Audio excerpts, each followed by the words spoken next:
हर घर की कहानी। जय श्री कृष्ण। दोस्तों, अगर आपने ये 5 बातें समझ ली तो भाई बहन के रिश्ते कभी खराब नहीं होंगे।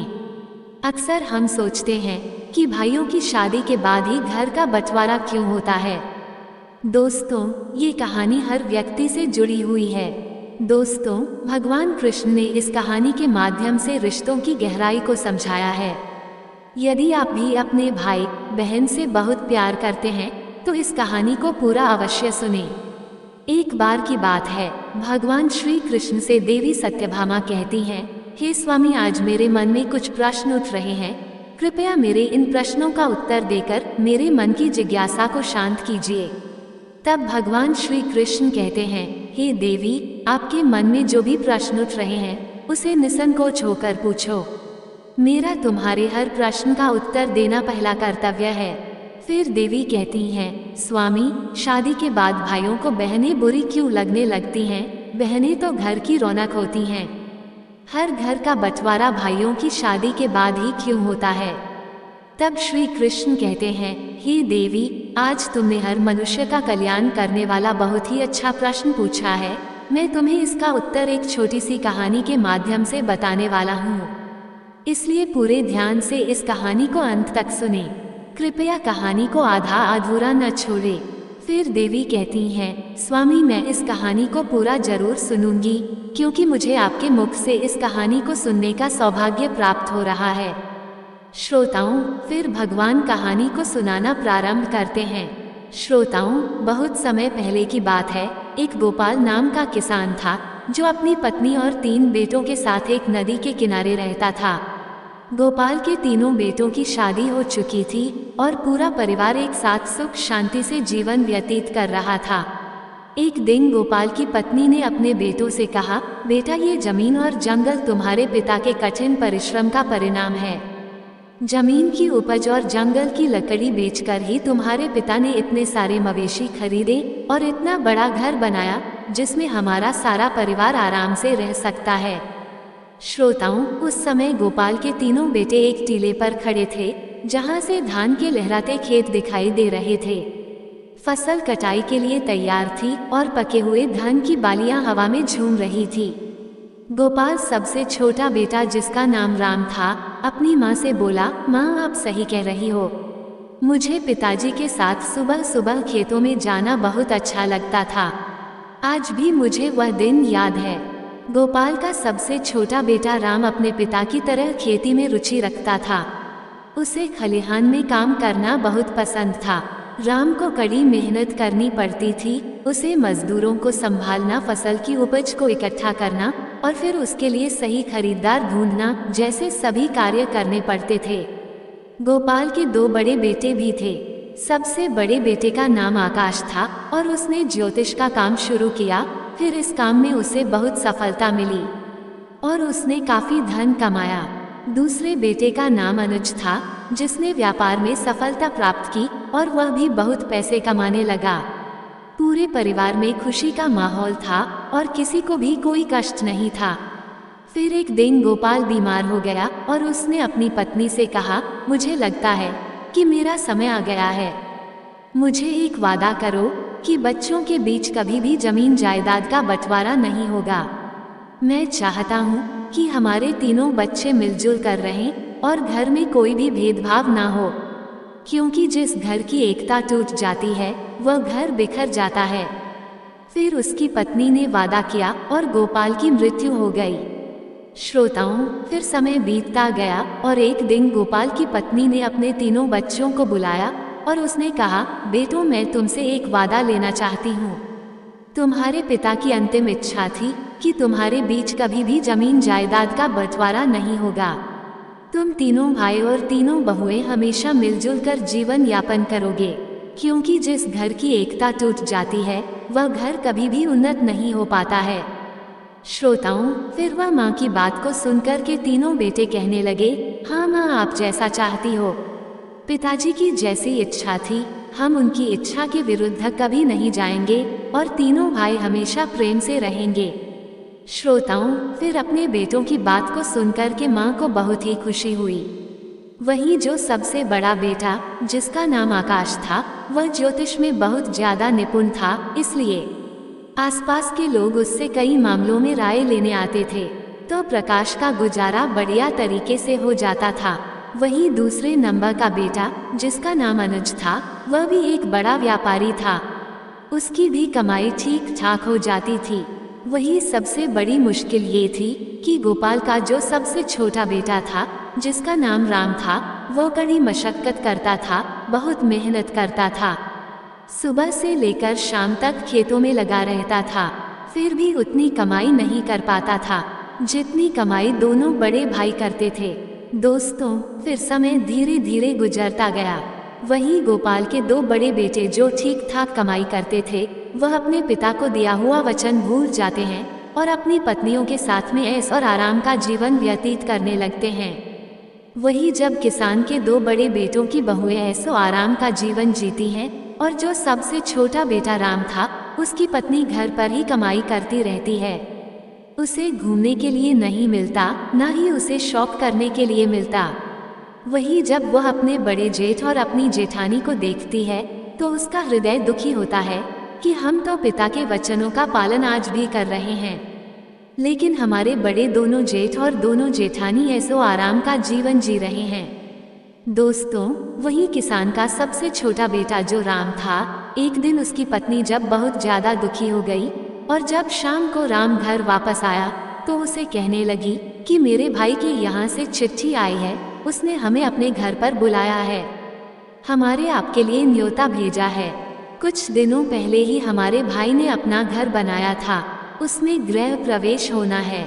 वो ये चाहता है कि हम दोनों कुछ दिन के लिए उनके पास रहें। दोस्तों, वही अपनी पत्नी की बात को सुनकर के कहने लगा, देखो खेती में बहुत काम करना पड़ता है, मेरे पास में इतना समय नहीं है कि मैं तुम्हारे साथ में तुम्हारे मायके जा सकूं। यदि मैं तुम्हारे साथ तुम्हारे मायके चलूंगा तो खेती का काम खराब हो जाएगा, जिससे सब बर्बाद हो जाएगा। दोस्तों, फिर वह पत्नी तमतमाकर कहने लगी कि ठीक है, हम जीवन भर इसी घर में पड़े रहेंगे, हमारे मन की कोई इच्छा नहीं है। दोस्तों, वो पत्नी को गुस्से में देख करके कहने लगा, ठीक है, मैं ऐसा करता हूँ कि तुम्हारे जाने का इंतजाम कर देता हूँ, पर मैं नहीं जा पाऊंगा। दोस्तों, फिर उसकी पत्नी कहने लगी, यदि हम जाएंगे तो दोनों साथ जाएंगे, वरना कोई नहीं जाएगा। वही पत्नी की बात को सुनकर के राम कहने लगा, ठीक है, जैसी तुम्हारी मर्जी, जाना है तो जाओ, नहीं जाना है तो मत जाओ। दोस्तों, फिर किसान के सबसे छोटे बेटे की बहू अपने दोनों बड़े जेठ और जेठानी का नज़ारा देख करके पहले से ही चिड़ी हुई थी कि महीना भर आराम करते हैं और ऐसा आराम का जीवन वह सभी बिताते हैं। दोस्तों, फिर ऐसा सोच करके वह राम की पत्नी कहने लगी, क्या हमने घर का सभी काम करने का ठेका ले लिया है? घर में और खेती का काम हम दोनों मिलकर करते हैं और आपके दोनों बड़े भाई आपकी भाभीयों के साथ में मौज मस्ती का जीवन जी रहे हैं। क्या आपने कभी सोचा है कि मेरा भी मन करता है हम भी शौक और आराम का जीवन जिए? फिर जब उनको अपना अपना ही करना है, हम दोनों की कोई फिक्र ही नहीं है, वह तो दोनों बाहर रह कर के मौज मस्ती का जीवन जी रहे हैं, फिर अपने अपने पत्नियों के साथ में चारों ओर घूमने चले जाते हैं और मैं हमेशा इस घर में ही पड़ी रहती हूँ। आप बताओ, क्या यह अन्याय नहीं है? दोस्तों, फिर भगवान कहते हैं, हे देवी, फिर तो अपनी पत्नी की बात को सुनकर के श्याम की नींद खुल गई और फिर उसकी पत्नी आगे कहने लगी, अब तुम मेरी एक बात सुनो, जायदाद के बंटवारे की बात चलाइए ताकि हम लोग अलग रह सके। यदि हम अलग रहेंगे तो हमको भी अपने घूमने के लिए कुछ समय मिलेगा। दोस्तों, फिर इस प्रकार अपनी पत्नी की बात को सुनकर के राम को लगा कि उसकी पत्नी सही कह रही है, मेरा काम मेरे भाई के काम से ज्यादा महत्वपूर्ण है। मेरी ही वजह से वह दोनों इतने ठाट से और आराम से जीवन जीते हैं तथा मैं और मेरी पत्नी नौकरों की तरह इस घर में लगे रहते हैं। दोस्तों, फिर एक दिन जब सभी भाई घर में खाना खा रहे थे तो सबसे छोटे लड़के ने अपनी माँ और भाइयों से कहा कि उसे जायदाद में उसका हिस्सा चाहिए, अब वह शामिल नहीं रहेगा। फिर वही अपने सबसे छोटे बेटे की बात को सुनकर के माँ को बड़ा झटका लगा और उसने कहा, तुम्हारे पिता चाहते थे कि तुम सब मिलजुल कर एक होकर रहो। दोस्तों, फिर वही सबसे छोटा बेटा कहने लगा, माँ मैं अब शामिल नहीं रह सकता हूँ। फिर तो दोनों भाइयों ने भी हामी भर दी और उन्होंने भी कहा, ठीक है, जायदाद का बंटवारा हो जाना चाहिए। वही जमीन जायदाद के सभी कागज जिनके आधार पर बंटवारा होना था, वही सब तैयार किए जाते हैं। वही बंटवारा होने से पहले गोपाल की पत्नी अपने तीनों बेटों से कहती है कि बंटवारा बाद में होगा, पहले हमारे घर की परंपरा है, कोई भी कार्य करने से पहले सबसे पहले भगवान जगन्नाथ के दर्शन अवश्य करने चाहिए। फिर अपनी माँ की बात को सुनकर के सभी बेटे तैयार हो जाते हैं और अपनी माँ की बात अगले दिन सभी बेटे अपनी पत्नियों और माँ के साथ में यात्रा पर निकल पड़ते हैं। दोस्तों, फिर मंदिर में दर्शन करने के बाद में जब सभी भाई वापस लौट रहे होते हैं तो उनकी माँ ने कहा, बच्चों में बहुत थक गई हूँ और मुझे बहुत तेज भूख लग रही है। आप सभी भी भूखे होंगे और बहू को भी भूख लग रही होगी। चलो एक काम करते हैं, किसी ठीक से स्थान पर बैठ कर के कुछ खाना खा पी लेते हैं। दोस्तों, फिर गांव के बाहर ही एक पुराना मंदिर था और पास में ही खाने की दुकान थी। वहीं जब सभी परिवार खाना खाने की तैयारी करने में लगा तो माँ ने कहा, बेटा हम लोग खाना खाने के लिए तो जा रहे हैं, मगर रुपए की थैली जो थी वो तो मैं कहीं भूल आई हूँ, जिससे अब यहाँ से घर तक जाने के लिए हमें काफ़ी पैसा चाहिए और यहाँ खाना खाने के लिए भी हमें पैसा चाहिए। यदि हमारे पास पैसा नहीं होगा तो ना तो हम घर पर पहुँच पाएंगे और ना ही हमारा पेट भर पाएगा। अब तो एक ही उपाय है, मैं इन बहू के साथ में इसी मंदिर में रुकती हूँ और तुम तीनों भाई एक काम करो कि किसी गांव में जाकर के कोई काम ढूंढ लो जिससे कुछ रुपए की जुगाड़ हो जाए। तीनों अलग अलग अपना काम करो, तुम जो भी कुछ काम कर लाओगे उन्हीं पैसों से हम कुछ खा पाएंगे और यहाँ से घर पहुँच पाएंगे। दोस्तों, फिर तीनों बेटों ने अपनी माँ की राय मान ली और तीनों भाई अलग अलग दिशाओं में पैसा कमाने के लिए निकल पड़े। दोस्तों, फिर चलते चलते किसान का छोटा बेटा राम जब कुछ दूर बढ़ा तो वो एक स्थान पर पहुंचा जहां कुछ लोग गंभीर चर्चा कर रहे थे। फिर राम ने उनसे पूछा, आप लोग इतने उदास क्यों हैं? क्या बात है? क्या मैं आपकी मदद कर सकता हूँ? वहाँ खड़े लोग बोले, इस जमीन के इस हिस्से में हमेशा पानी जमा रहता है और हम यहाँ कुछ भी उगा नहीं पाते हैं, फिर भी हमें राजा को इसका लगान देना पड़ता है। अब हमें समझ में नहीं आ रहा कि क्या करें। तब राम ने कहा, अगर मैं आपको धान उगाने का तरीका बताऊं तो मुझे क्या इनाम मिलेगा? तब लोग बोले, अगर तुम हमें इस जमीन पर धान उगाने का तरीका बताओगे तो हम तुम्हें 200 चांदी की मुद्राएं देंगे। राम, जो बहुत ही कुशल किसान था, उसने लोगों को बताया, गोबर और मिट्टी को मिलाकर घोल बनाओ और उन्हें गीला और नरम रखो, फिर हर गोले में बीज डाल दो और उन्हें सूखने दो। तब गांव वालों ने ध्यान से उसकी बात सुनी और उन्होंने पूछा, इन गोलों का क्या करें? तब राम ने कहा, इन गोलों को इस जमीन में डाल दो, ये गोले जमीन में धांच जाएंगे और बीज भी अंकुरित हो जाएगा।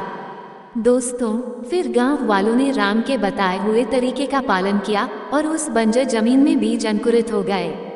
तब गांव वालों ने राम को धन्यवाद दिया और खुशी खुशी उसे 200 मुद्राएं भेंट की। दोस्तों, फिर राम उन मुद्राओं के साथ अपनी माँ के पास इस मंदिर में लौट आया। दोस्तों, दूसरा बेटा अनुज घूमते घूमते एक दिन एक ऐसे स्थान पर पहुंचा जहां उसने देखा कि एक व्यक्ति पेड़ के नीचे बैठा हुआ बहुत उदास नजर आ रहा था। फिर अनुज ने उससे पूछा, आप इतने चिंतित क्यों हैं? क्या मैं आपकी किसी तरह से मदद कर सकता हूँ? फिर वह व्यक्ति बोला, हम 4 भाई हैं। हमारे पिता के निधन से पहले उन्होंने अपनी सारी संपत्ति हम चारों में बांट दी थी, लेकिन एक काली बिल्ली थी जिसे बांटना बहुत मुश्किल था। हम सब ने तय किया कि बिल्ली हम सबके साथ रहेगी। फिर एक दिन उस बिल्ली की एक टांग टूट गई जो मेरे हिस्से में आई थी। मैंने उसकी जख्मी तन पर तेल लगाकर पट्टी बांध दी। बिल्ली को आंच अच्छी लगती थी, इसलिए वह चूल्हे के पास सोने चली गई। जैसे ही वह सोई, चूल्हे से निकली एक चिंगारी उसके तेल लगे कपड़े पर गिर गई और आग लग गई। जब बिल्ली वहां से भागी तो आसपास के घरों में भी आग लग गई और सब कुछ जलकर राख हो गया। पड़ोसियों ने इसका सारा दोष मुझ पर मर दिया, क्योंकि आज की शुरुआत उस तन से हुई थी जो मेरे हिस्से में आई थी। मामला पंचायत तक पहुंचा और पंचों ने कहा कि जिस टाइम से आग लगी वो मेरे हिस्से की थी, इसलिए पूरा नुकसान मुझे ही भरना होगा। लेकिन मेरे पास इतने पैसे नहीं है, अब मैं क्या करूं? इसी वजह से मैं चिंतित हूँ। उस व्यक्ति की बात सुनकर अनुज ने कहा, चिंता मत करो, अगर मैं तुम्हारी समस्या का समाधान कर दूं, तो तुम मुझे क्या दोगे? फिर व्यक्ति ने जवाब दिया, अगर तुम मेरी समस्या का समाधान कर दोगे तो मैं तुम्हें 400 सोने के सिक्के दूंगा। शर्त मानने के बाद अनुज ने कहा, ठीक है, तुम अपने पड़ोसियों और गांव के बुजुर्गों को बुलाओ, मैं शीघ्र ही आऊंगा। व्यक्ति ने गांव के सभी लोगों को बुला लिया। जब सब लोग इकट्ठा हो गए और हर किसी की बात सुनी गई, तब अनुज ने कहा, ये सच है कि सारा नुकसान बिल्ली ने किया है, और यह भी सही है कि उस जख्मी टांग पर तेल की पट्टी बंधी थी। ये भी सही है कि बिल्ली के भागने से घरों में आग लगी। लेकिन एक बात आपने नहीं सोची कि जख्मी टांग के साथ बिल्ली भाग ही नहीं सकती थी। टूटी हुई टांग किसी काम की नहीं थी। बिल्ली केवल अपनी 3 सही टांगों से भागी, जिससे चारों ओर आग लगी। अब आप ही बताइए, क्या दोष टूटे हुए टांग का है या सही टांगों का? फिर अनुज की इस बात से गांव वाले अचंभित हो गए और सभी ने सिर हिलाकर सहमति जताई। अंत में फैसला हुआ कि सही 3 टांगों के मालिक को हर जाना देना होगा। जख्मी टांग का मालिक बहुत खुश हुआ और वादे के अनुसार अनुज को 400 सोने की मुद्राएं भेंट की। फिर दूसरा बेटा भी 400 सोने के सिक्के लेकर अपनी मां के पास मंदिर में लौट आया। दोस्तों, अब सबसे बड़ा बेटा, जिसका नाम आकाश था, वह भी कमाई के लिए निकला। फिर चलते चलते वह एक बड़े घर में पहुंच गया, जहां से रोने की आवाज आ रही थी, जिससे उसे घर के बाहर एक पहरेदार भी खड़ा था। फिर आकाश सोचने लगा कि इतनी बड़ी हवेली में रहने वाला कोई क्यों रो रहा है। तब आकाश ने पहरेदार से पूछा, महोदय, इस घर से रोने की आवाज क्यों आ रही है? तब पहरेदार ने कहा, आप अंदर जाकर खुद पूछ सकते हैं। फिर मोहन घर के अंदर गया और पूछा, आप क्यों रो रहे हैं? क्या मैं आपकी कोई मदद कर सकता हूँ? दोस्तों, रोने वाला व्यक्ति, जो एक मंत्री था, वह बोला, हमारे राजा ने मुझे हाथी का वजन पता करने को कहा है। अगर मैं ऐसा नहीं कर सका तो राजा मेरा सर कटवा देगा।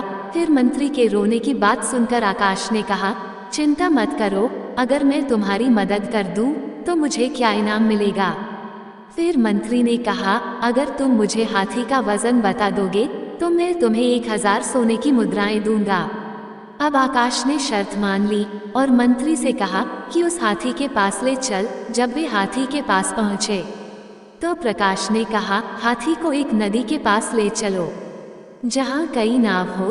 तब मंत्री ने ऐसा ही किया और आकाश ने नाव वाले से कहा कि हाथी को नाव में खड़ा करें। दोस्तों, जैसे ही हाथी नाव में खड़ा हुआ, नाव पानी में धंसने लगी और जब नाव धंसना रुक गई तो आकाश ने कहा, जहां नाव रुकी है वहां निशान लगा दो और फिर हाथी को नाव से बाहर निकाल दो।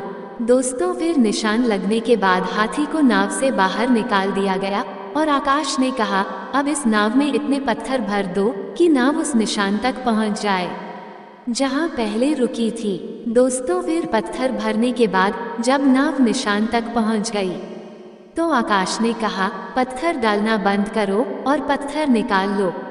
इन पत्थरों का वजन ही हाथी का वजन होगा।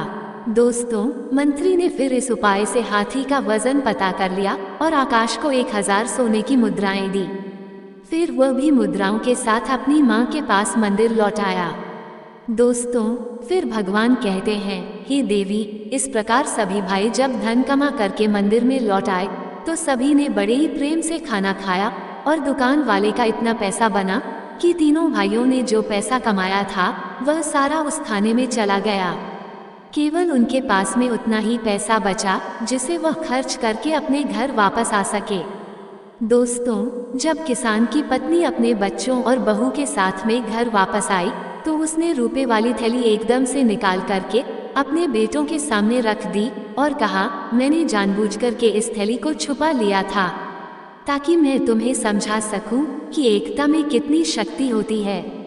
क्योंकि तुम तीनों भाइयों ने मिलकर के जो भी धन कमाया था, उस धन को इकट्ठा करके ही हम लोगों को खाना मिला और बचे हुए पैसों से हम अपने घर आ सके। यदि तीनों भाई मिलकर के एक जगह कमाई एकत्रित नहीं करते तो आज हम ना पेट भर कर खाना खा पाते और न ही वापस घर पर आ पाते। इसलिए हमेशा ध्यान रखना, जब तक झाड़ू बंधी है तब तक उससे सफाई हो सकती है। जब उसकी सीख बिखर जाती है तो फिर झाड़ू किसी काम की नहीं रहती। इस प्रकार जब तक तुम तीनों के अंदर एकता का भाव रहेगा तब तक इस घर की उन्नति होती रहेगी। और जिस दिन बंटवारा हो गया उस दिन इस घर की उन्नति रुक जाएगी। इसीलिए तुम्हारे पिताजी ने मरने से पहले मुझे वचन लिया था कि मैं तीनों बच्चों के अंदर कभी बंटवारा न होने दूंगी। दोस्तों, फिर भगवान कृष्ण कहते हैं, हे देवी, आपने पूछा था कि शादी के बाद परिवार में भाइयों के बीच बंटवारा क्यों होता है, तो इसे ध्यान से समझने की जरूरत है। अक्सर लोग कहते हैं कि बंटवारा बहू के कारण होता है, लेकिन ऐसा जरूरी नहीं है। बंटवारे की नौबत तब आती है क्योंकि जब दो भाई ज्यादा कमाते हैं और एक भाई कम कमाता है तो ज्यादा कमाने वाले भाई अपनी पत्नियों के साथ ऐसो आराम की जिंदगी जीने लगते हैं और कम कमाने वाले भाई की अहमियत नजरों में कम हो जाती है। कम कमाने वाले भाई की पत्नी यह सब देखती है कि दिन रात मेहनत करने के बावजूद भी उनका जीवन कठिन है, जबकि घर की जिम्मेदारी निभाते हुए भी उनके जेठ अपनी पत्नियों के साथ शानदार जीवन जी रहे हैं। ये स्थिति उसे बुरी लगती है और वह अपने पति से कहती है कि अगर हमें मेहनत करनी है तो अलग रहना बेहतर है, क्योंकि कम से कम जो काम आएंगे वह हमारा होगा और हम अपनी इच्छाओं के अनुसार जी सकेंगे। दोस्तों, यही से भाइयों के बीच दरार पड़ने लगती है और बंटवारा हो जाता है। भाइयों के बंटवारे को रोकने में माता पिता का महत्वपूर्ण योगदान होता है। यदि माता पिता अपने बच्चों में संस्कार डालें कि चाहे कोई कमाई ज्यादा या कम हो, सभी भाई अपनी अपनी कमाई एक जगह एकत्र करें और एक साथ बैठकर निर्णय ले कि क्या करना है और सभी बहू को समान अधिकार दे, तो बंटवारा नहीं होगा। यदि ऐसा होगा तो इस बुद्धिमान माँ के बच्चों की तरह घर में कभी बंटवारा नहीं होगा। दोस्तों, फिर भगवान कृष्ण कहते हैं, हे देवी, शादी के बाद अक्सर भाइयों को बहनें बुरी क्यों लगने लगती है, तो इसे ध्यान से समझ लो। भाई बहन का रिश्ता दुनिया का सबसे अनोखा और प्यारा रिश्ता है। इस रिश्ते में तकरार है, लड़ाई झगड़ा है तो भरपूर प्यार भी है। जहाँ बहन हमेशा भाई का साथ देती है तो वहीं भाई भी हमेशा बहन की रक्षा करता है। दोनों को एक दूसरे की बहुत परवाह होती है। शादी से पहले तक तो भाई बहन के बीच में सब कुछ बहुत अच्छा रहता है, लेकिन शादी के बाद इस रिश्ते में दरार आ जाती है। कई बार यह मनमुटाव इतना बढ़ जाता है कि भाई या बहन जीवन भर एक दूसरे की शक्ल देखना भी पसंद नहीं करते हैं। तो इसलिए समझ लो, इन 5 काम से भाई बहन के रिश्ते हमेशा के लिए खराब हो जाते हैं। दोस्तों, चलिए जानते हैं कुछ ऐसी बातें जो शादी के बाद भाई बहन के रिश्ते को प्रभावित कर सकती हैं। 1. भाभी की नाराजगी। भाई की शादी के बाद आपको सिर्फ अपनी माँ और भाई का नहीं, बल्कि अपनी भाभी का भी पूरा सम्मान और प्यार करना चाहिए।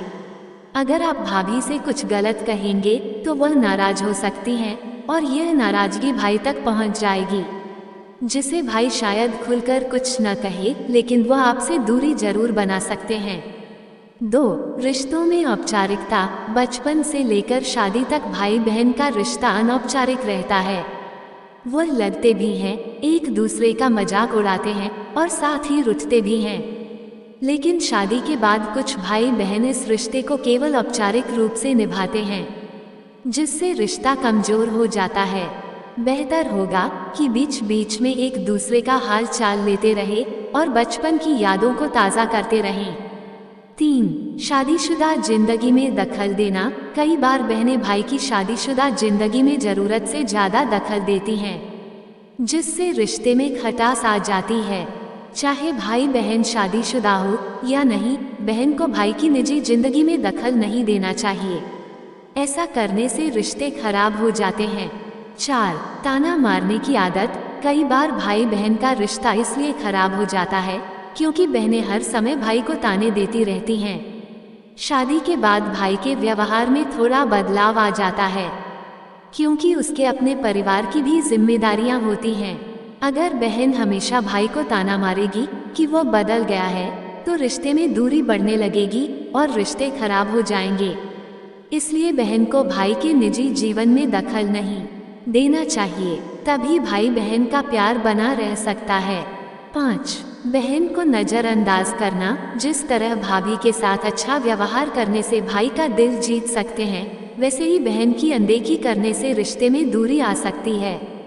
भाई का ये फर्ज होता है कि वह शादी के बाद भी बहन को उतना ही प्यार दे जितना पहले देता था। अगर बहन की शादी नहीं हुई है तो भी उसकी बातें समझनी चाहिए और अपनी जिम्मेदारी निभानी चाहिए। दोस्तों, साथ ही यह 5 बातें सभी भाई और उनकी पत्नियों को हमेशा गुप्त रखनी चाहिए, जिससे परिवार की एकता हमेशा बनी रहे। ये 5 बातें हमेशा परिवार को टूटने से बचाती हैं। 1. अपने भाई के राज की बातें कभी दूसरों को ना बताएं। ऐसा करने से आपके लिए घातक समस्या उत्पन्न होती है, क्योंकि जिस व्यक्ति को आप अपने भाई के राज की बातें बताएंगे और यदि विपरीत परिस्थितियों में आपकी उससे मित्रता टूट जाएगी तो वह आपके भाई की सारी राज की बातें चारों ओर सार्वजनिक कर देगा।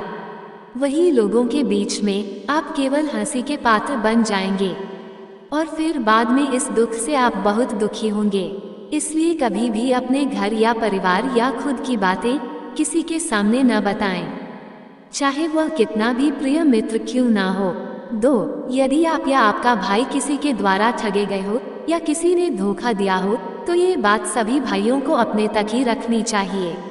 ठगी का जिक्र करने का मतलब है कि आप अपना मजाक खुद ही उड़ाते हैं। यदि आप ऐसा करेंगे तो लोग आपको मूर्ख समझेंगे, इसलिए कभी भी किसी भाई को ऐसा नहीं करना चाहिए। यदि आपके भाई को किसी ने कभी धोखा दे दिया है तो कभी भी परिवार की बातें दूसरों के सामने जाहिर न करें, इससे भाइयों के बीच में फूट पैदा होती है। 3. यदि किसी भाई को कभी भी धन की हानि हो या उसका धन बर्बाद हो जाए तो ये बात को किसी अन्य को न बताएं। धन ऐसी चीज है जो इंसान का बल होता है और जब लोगों को ये पता चलता है कि उनके पास में धन नहीं है तो वह आपका सम्मान करना बंद कर देते हैं और आपकी प्रतिष्ठा धूमिल कर देते हैं। धन हानि पर लोग कभी मदद नहीं करते बल्कि आपका उपहास उड़ाते हैं। इसलिए धन का आना या धन का जाना दोनों ही बातें हमेशा सभी भाइयों को खुद तक रखनी चाहिए और कभी भी किसी भाई को अपने भाई की कोई भी धन संबंधी बात किसी दूसरे के साथ में नहीं करनी चाहिए। 4. किसी भी पुरुष को हमेशा अपने जीवन और घर की बातों को हमेशा अपने तक ही रखना चाहिए, खासकर उसके चरित्र के बारे में कभी किसी से बात नहीं करनी चाहिए। जो पुरुष स्त्री का सम्मान नहीं करता उस पुरुष का समाज में कभी सम्मान नहीं होता। ऐसे पुरुष की प्रतिष्ठा हमेशा दांव पर रहती है। इसलिए अपने परिवार में सभी स्त्रियों का सम्मान करें और अपने परिवार की बातें कभी किसी को ना बताएं। 5. यदि कभी भी आपके भाई का कहीं अपमान हो जाए तो ये बात कभी किसी के साथ में ना करें। जीवन में आपका या आपके भाई का कहीं अपमान हुआ हो तो कभी भी दूसरे के समक्ष जग जाहिर नहीं करना चाहिए, क्योंकि ऐसा करके आप अपना सम्मान स्वयं ही गिरने का कारण बनते हैं। इससे भाइयों के बीच में फूट पैदा होती है। दोस्तों, भगवान कृष्ण ने इस कहानी के माध्यम से रिश्तों की गहराई को समझाया है। जय श्री कृष्ण। मैं आशा करती हूँ कि आपको ये कहानी अच्छी लगी होगी और यदि आप भी अपने भाई बहन से बहुत प्यार करते हैं तो इस कहानी को सभी के साथ जरूर शेयर करें। दोस्तों, आपको ये कहानी कैसी लगी कृपया कमेंट करके जरूर बताएं और कमेंट बॉक्स में जय श्री कृष्ण लिखना न भूलें। वीडियो पसंद आया हो तो लाइक करें और ऐसी ही और भी बहुत सारी कहानियों को सुनने के लिए चैनल को सब्सक्राइब जरूर करें। धन्यवाद।